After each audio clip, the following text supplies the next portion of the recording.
Hello guys, welcome to my channel JMD class.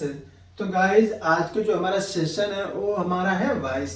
Voice means watch. इस topic से आपके exam में जैसे सीजीएल, सीएचएसएल, एमटीएस में लगभग एक या दो का रेंज चलता रहता है। इस टॉपिक से, वॉइस टॉपिक से एक या दो क्वेश्चन आपके क्वेश्चन पेपर में बनते हैं। तो गाइस, हम लोग देखते हैं आज का जो टॉपिक है voice. Voice means watch. Voice voice जो है वर्ब का, वॉइस क्या है? वॉइस कठित वॉइस। वॉइस वर्ब का, वॉइस क्रिया का वह रूप है जिसमें सब्जेक्ट किसी कार्य को स्वयं करता है या किसी किए गए कार्य के परिणाम को स्वयं भोगता है। जैसे हम लोग देखेंगे आगे, ट्रांजिटिव वर्ब। ट्रांजिटिव वर्ब के दो वॉइस होते हैं, पहला एक्टिव वॉइस और दूसरा पैसिव वॉइस। मतलब कि एक्टिव वॉइस मीन्स मतलब कि इसमें जो है सब्जेक्ट को हम सब कुछ मानते हैं, सब्जेक्ट के ऊपर ही सब कुछ डिपेंड है वर्ब, क्योंकि जो सब्जेक्ट के अकॉर्डिंग ही हम लगाते हैं क्या, हेल्पिंग वर्ब या मेन वर्ब। तो एक्टिव वॉइस का मीन्स मतलब कि कर्तृवाच। दूसरा है पैसिव वॉइस, इसका अर्थ है कर्मवाच। हम लोग एक एग्जाम्पल के माध्यम से समझते हैं चीजों को। एग्जाम्पल है हमारा, आई राइट अ लेटर। यह एक एक्टिव वॉइस का सेंटेंस है। मतलब कि जो वर्ब होती है, जो मेन वर्ब होती है, वो हमेशा होती है बहुवचन। उसको हम यस या यस जोड़कर उसको हम बनाते हैं क्या, एक वचन। जैसे लिखा है आई राइट और लेटर। यहाँ पे क्रिया क्या है, बहुवचन है। सब्जेक्ट ये भी बहुवचन है। आई मतलब होता है एक, लेकिन इंग्लिश के अकॉर्डिंग आई को हम लोग मानते हैं बहुवचन। तो आई के according main verb I write और letter. I subject, write main verb और लेटर, और क्या है यहाँ पे आर्टिकल लेटर। और लेटर को हम क्या कहेंगे, ऑब्जेक्ट। इसका पैसिव रखते हैं हम लोग, A letter is written by me। ये क्या हो गया, पैसिव। जो हमारा एक्टिव से पैसिव वॉइस बनाने का जो हमारा फॉर्मेट है उसको हम दिखेंगे आप लोग। फॉर्मेट, अजय राइट्स और लेटर एक्टिव वॉइस। यह जो है अजय राइट्स और लेटर, यह एक एक्टिव वॉइस का सेंटेंस है। हम लोग देखते हैं अजय क्या, इसमें अजय है आपका एक्टिव सब्जेक्ट, राइट्स क्या है एक्टिव वर्ब, और लेटर क्या है इसमें एक्टिव ऑब्जेक्ट। लेकिन जब हम पैसिव वॉइस बनाते हैं तो एक्टिव ऑब्जेक्ट को पैसिव वॉइस में, पैसिव वॉइस का उसको हम पैसिव सब्जेक्ट मानते हैं। जैसे देखेंगे हम लोग, इसका पैसिव क्या होगा, अजय राइट्स अ लेटर का ये तो आपका एक्टिव सेंटेंस है passive. A letter is written by me, आपका बन गया पैसिव वॉइस। देखो यहाँ पे जो था एक्टिव और लेटर, जो यहाँ पे था एक्टिव ऑब्जेक्ट था, वही अ लेटर पैसिव वॉइस में पैसिव सब्जेक्ट। यानी कि जो एक्टिव वॉइस में जो ऑब्जेक्ट का काम करता है वह पैसिव वॉइस में सब्जेक्ट का काम करता है। A letter is written by me, passive voice है। अ लेटर इसमें क्या है, पैसिव सब्जेक्ट है।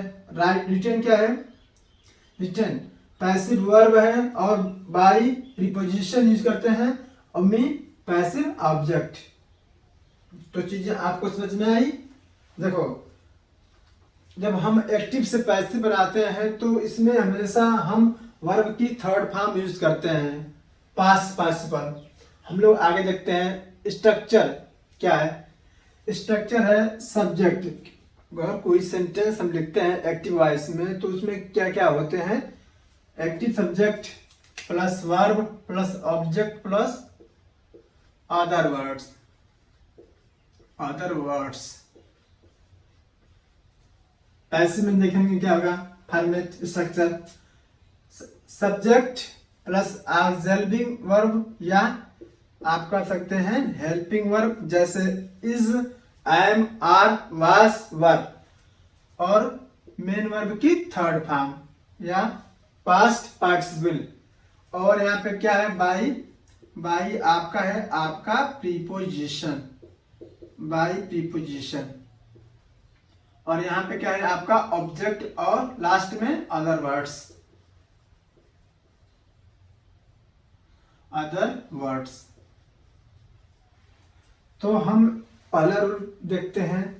अगर आपका जो एक्टिव सेंटेंस है, अगर आपका एक्टिव सेंटेंस प्रेजेंट इंडिफिनिट में हो तो उसे हम प्रेजेंट कंटिन्यूअस टेंस में चेंज करते हैं। एग्जाम्पल के तौर पे देखते हैं, चिल्ड्रन लाइक्स, सॉरी यहाँ पे लाइक होगा, चिल्ड्रन क्या है आपका यहाँ पे बहुवचन, तो उसके अकॉर्डिंग जो मेन वर्ब भी होगी वो भी होगी बहुवचन। चिल्ड्रन लाइक सीड्स, यह आपका एक्टिव सेंटेंस है।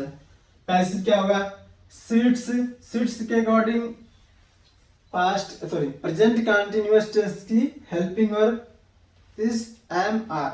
यहाँ पे सीड्स जो है आपका बहुवचन है, तो बहुवचन के अकॉर्डिंग आपकी जो हेल्पिंग वर्ब यूज होगी यहाँ पे होगी आपकी आर, और यहाँ पे मेन वर्ब की थर्ड फॉर्म। और आगे क्या है बाय, बाय प्रीपोजिशन। और यहाँ पे चिल्ड्रन क्या है आपका passive object.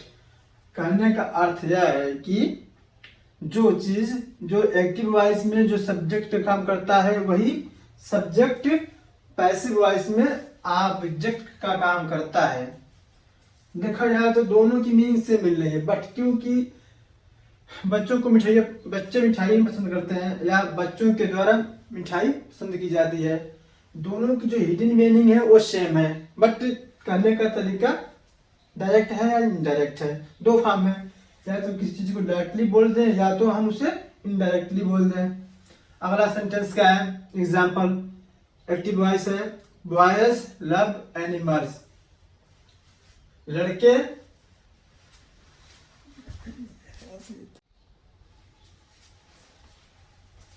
Sorry guys light चली गई। लेकिन एक चीज याद रखें, जब आप कोई काम करते हैं तो समस्याएं आती हैं, तो समस्याओं का आना क्या है पार्ट ऑफ लाइफ है, लेकिन उन समस्याओं से हमें आगे निकल जाना क्या है आर्ट ऑफ लाइफ है। तो इन चीजों को हम लोग ध्यान में रखते हुए हम लोग शुरू करते हैं। अगला एग्जाम्पल क्या है, बॉयज लव एनिमल्स, लड़के जानवरों को पसंद करते हैं। यह आपका क्या है एक्टिव सेंटेंस है। इसका पैसिव क्या होगा, यहाँ पे क्या है आपका एक्टिव सब्जेक्ट, एक्टिव वर्ब और active object. Active subject, active verb और एक्टिव ऑब्जेक्ट। जो एक्टिव वॉइस में जो ऑब्जेक्ट का काम कर रहा है वो उसको हम देखते हैं यहाँ पे आपका पैसिव सब्जेक्ट का काम कर रहा है। और एनिमल्स क्या है यहाँ पे है बहुवचन, तो उसके अकॉर्डिंग जो हमारी हेल्पिंग वर्ब लगेगी वो लगेगी आर, और मेन वर्ब की थर्ड फॉर्म। पैसिव वॉइस बनाते समय हम चीजों को ध्यान में रखेंगे कि जो भी मेन वर्ब होगी उसकी हम हमेशा थर्ड फॉर्म यूज करेंगे। और आगे है बाय प्रीपोजिशन, और क्या है यहाँ पे पैसिव वॉइस का ऑब्जेक्ट, यानी कि जो एक्टिव वॉइस में जो सब्जेक्ट का काम कर रहा है वही वर्ड्स बिल्कुल पैसिव वॉइस में ऑब्जेक्ट का काम करता है। तो गाइज आपको ये जानकारी कैसी लगी गाइज, आज मैं केवल आप लोगों का वॉइस का इंट्रो दिया हूँ। आगे जो भी मतलब अगले पार्ट में मैं आपको वॉइस नरेशन जो भी एग्जाम में आते हैं सीजीएल एमटीएस में मैं सारे सिलेबस को कंप्लीट कराऊंगा। तो वॉइस हो सकता है 3-4 पार्ट में आए, लेकिन हाँ आपको पूरी जानकारी दी जाएगी जो आपकी एग्जाम में एग्जैक्ट फंसे। ऐसा ना हो कि उस टॉपिक से क्वेश्चन आए और आप उसे ना कर पाए। तो गाइज ये आपको इंफॉर्मेशन कैसे लगी मुझे कमेंट के माध्यम से मुझे बता सकते हैं कि आपको इसमें, और अगर आपको कोई चीज समझ में नहीं आई तो मैं उस चीज को रिपीट कर दूंगा। लेकिन आपको जानकारी अगर पसंद आती है तो जानकारी को अपने दोस्तों के साथ शेयर करिए, अपने फ्रेंड्स के साथ, और मेरे चैनल को लाइक सब्सक्राइब कर दीजिएगा। जानकारी अगर अच्छी लगी है तो आगे चैनल को मेरे कर दीजिए फॉरवर्ड। धन्यवाद, जय हिंद।